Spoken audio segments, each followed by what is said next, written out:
There are tons of different key principles that Taoism teaches, such as what Tao is, what Qi is, duality or yin and yang, the list goes on. However, the concepts that I want to focus on for this week's podcast are the themes of naturalness and non-action. And the way to naturalness is achieved through non-action.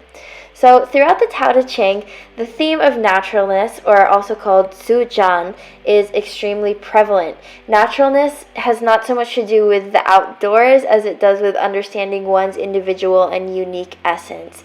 It's spontaneous, it changes depending on the context and situations, and it's free-flowing. In Taoism, there's no list of rules that people are enforced to follow, and instead they're encouraged to listen to the nature of their own being and follow what seems genuine and authentic to them. For example, in chapter 51 of Mayer's translation, Lao Tzu says, "It gives birth but does not possess, acts but does not presume, rears but does not control." So to me, this means that while it's okay to have discipline, and have an idea of who you are, you can't be too rigid on what that structure actually is. Because when things are too rigid, they snap, right? If a tree is inflexible in the wind, its branches break. Woke, I know, right? So all throughout life, people are influenced by outside forces, whether it be our families, culture, or society. But Taoism challenges us to release our preconceived notions and carry out our actions based on our own personal truths. So we should follow our instincts without regarding the influence of others and take our time in order to find our own paths. And just be gentle with ourselves, man. Be flexible. So in order to avoid straying away from our own naturalness, we can't approach life by only seeing black and white or right or wrong, because in Taoism, there's no rules for morality. There's no set rules. Instead, situations are based on their context, and therefore there's no distinctive good or bad. So for a person to follow their naturalness, they have to base their thought process and decisions on each given circumstance. Instead of looking outward to see what a definition of good or bad is, tune into yourself, turn in, and consider what rings true for you. Pay attention to the influences around you and make sure that you're listening to your own truth rather than the judgments or standards set by the people around you. Another thing that I love from the sense of naturalness is the encouragement of spontaneity, because at our core, we are spontaneous. Animals are spontaneous. We act according to our gut and what feels good in the moment. And I think that's how we should live, but it's not often how we are trained to. And so in order to tap back into that, it takes some training, working with your solar plexus and things like that. But that sense of spontaneity really connects us to our core and really helps us remember that our possibilities are infinite. And when we connect to that spontaneity, we're guiding ourselves through our intuition. And when we do that, miracles can happen. Because the principle of naturalness encourages people to analyze what is genuine and authentic to them, it really challenges us to stop fighting and to avoid conflict, and especially competition. Because when we have competition, we're analyzing things through our ego mind and we compare ourselves to others, but in doing so, we neglect what's true for us. We distract ourselves with the highlights of other people's lives and we forget that we're on our own personal, unique journeys. Remember to stick to your naturalness, because you are you for a reason. So like I mentioned before, the path to reaching naturalness is done through non-action, or Wu Wei. This is another one of the many Taoist principles that I wanted to touch on today. So non-action aligns with the idea of naturalness because a person's true nature is effortless, therefore it requires minimum work to be in a state of naturalness. For example, in chapter 11, Lao Tzu says, "Benefit may be derived from something, but it is in nothing that we find usefulness."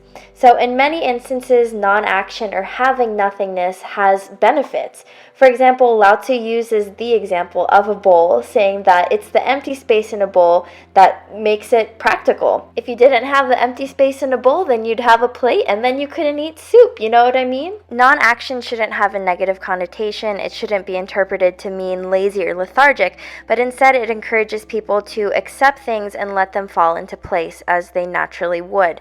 It's the reverse of what we're commonly taught to do in life, just like how we analyze our spontaneity, because we're often taught force over flow. So one of my favorite chapters from the Tao Te Ching is chapter 47, and it discusses the principle of non-action. So again, this is a translation by Victor Mayer, and it says, "Without going out of doors, one may know all under heaven. Without peering through windows, one may know the way of heaven. The farther one goes, the less one knows. For this reason, the sage knows without journeying, understands without looking, accomplishes without acting." So for me, this just reminds me that we don't have to go anywhere to find the answers that we're looking for. Everything that we need is within us. Everything that we're looking for is within us. We just have to connect to our higher self, to our divine source. We have everything. We don't need to go anywhere in order to do that. It's so often that we try and search for love and happiness and satisfaction outside of ourselves rather than tuning inward and trusting our mind and spirit.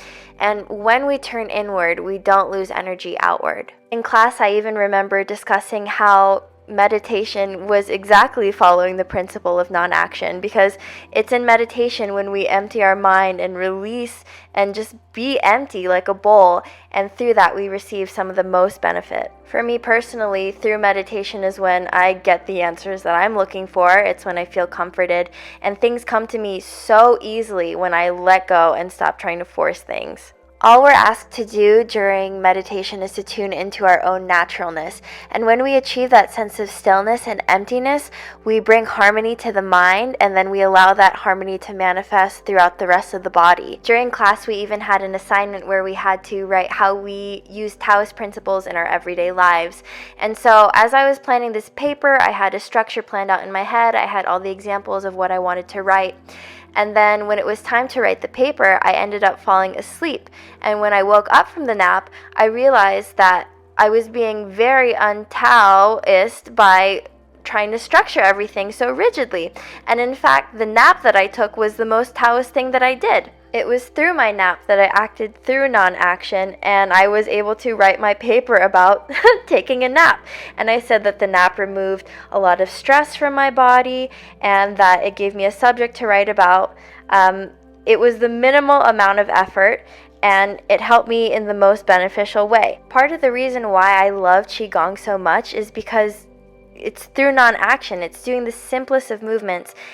It creates such extraordinary change. For example, like moving your pinky can open up your meridians or chi pathways in your body. It's just these tiny little things that seem minuscule. It's the non-action, but it creates so much space for abundance and flow. Actions that follow the principle of non-action, or Wu Wei, are non-aggressive and they're non-forceful, and they actually help us create a sense of freedom because they help us release our normal response patterns. So instead, we fall back into our naturalness. So I really encourage you to be mindful of the spaces in between and be mindful of your naturalness and what comes easy to you. So hopefully this explanation of naturalness and non-action has deepened your interest and also your understanding of Lao Tzu's teachings and what Taoism represents. If you're looking for a really simple yet very thought-provoking book to read, I highly recommend ordering a copy of the Tao Te Ching. I will link my favorite translation in the show notes so you can have direct access to it. Alright everyone, that is all for this week's episode. May you be one with your naturalness and be like an empty bowl.